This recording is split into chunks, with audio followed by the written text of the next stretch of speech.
Hey there guys, this is Zach Colbrook again from Zach and Tyler Outdoors. And today, I'm going to be showing you how to fish a drop shot. Alright, so let's start off with our equipment. The rod I have is an Abu Garcia Vendetta. It's a 7-foot medium heavy. The reel I have is an Abu Garcia Ora S30. It's a 5/6 to 1 gear ratio. The main line is Parapro braided line in 20-pound test. The leader I'm going to be using is Seaguar Red Label Fluorocarbon in 10-pound test. The hook is a VMC Spin Shot. It's in 2/0 size. You gotta have a drop shot weight, and of course you have to have your drop shot worms. The drop shot worms I have with me today are the Strike King Caffeine Shads, Strike King Shimmy Sticks, Strike King Dream Shots, and Zoom Super Flukes. Now in today's video, when I show you how to rig a drop shot, I'll be using the Zoom Super Flukes. Alright, so there are some steps whenever you tie in a drop shot rig. So we're going to have two parts of the leader. We're going to have the topmost part and we're going to have the bottommost part. Now what you need to do is take your leader line, the Seaguar Red Label, and you need to tie it to your main line using what is known as an Alberto knot. And if you need to know how to tie one of those, there's a link in the description below. Alright, so the second part would be to take the end of the topmost leader and tie it to the top eye tie on your spin shot hook. Now if you look closely at this hook, there are two line ties, the one on the top and the one on the bottom. Now on the top one I used a regular Palomar knot. There's a link in the description on how to tie that. And I used a regular knot, a uni knot, on the bottom one.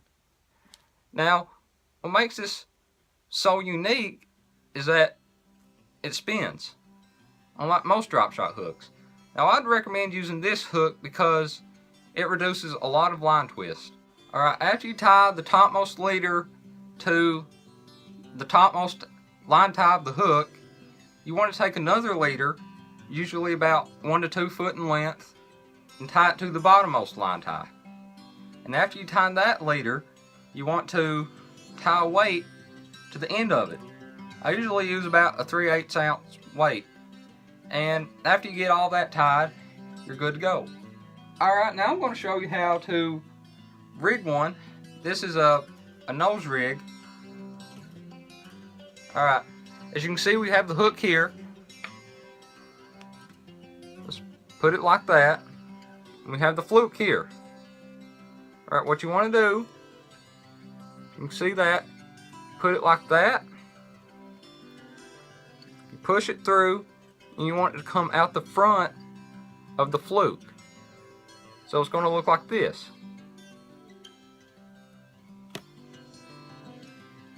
So your drop shot rig should look like this as soon as you're done rigging it, and you should be ready to start fishing. Now I'm going to show you how to fish the drop shot rig. Alright, so the thing about this is you can fish this rig directly under your boat, or you can just cast it out there. So you want to put the bait wherever you want it. You need to wait till the weight hits the bottom, and as soon as you feel it hit the bottom, you shake it. You got to try to make it look like a shad. Sometimes they want it slow, and sometimes they want you to shake it fast. Alright, and after you do that a while, you just reel it in, you cast to another spot. Now I'm going to talk about the hook set. With the hook set, you don't want to do a sweeping hook set like you do with most baits. What you want to do is called a pull hook set. Now, say you're just shaking it, and you feel a fish bite it. And once you feel that fish bite it, you want to pull like this. See? You want to pull. You don't want to do a sweep like that. You want to do a pull. And the hook will actually set itself. So remember, when you're fishing a drop shot rig, don't do a sweep, do a pull. Now I'm going to share some tips with you on fishing a drop shot rig. Now it's best to fish a drop shot rig during the spawn on beds, or you can fish it in the summer on schools. It's best to fish it around places where you know there's going to be fish.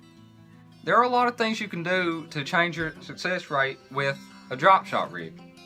One thing you can do is cut down the leader size, or you could add length to it. Usually 1 to 2 foot is the best size for a leader. Sometimes you could just change the type of worm you have. For instance, we have a Dream Shot, but another type of worm is a Senko. You can put a Senko on there and fish it wacky rig style. Alright, so another thing you can do is you can take dye markers to it, or you could dye the tails of them, and you can make them chartreuse, or you could put blood streaks on them and make it look like it's dying. So all in all, it's subtle differences that make a huge difference when you're fishing a drop shot rig. Thank you guys for watching. Be sure to like, comment, subscribe, check out our Facebook page. Me and Tyler are going to come out with more content soon, and I'll see you guys in the next video.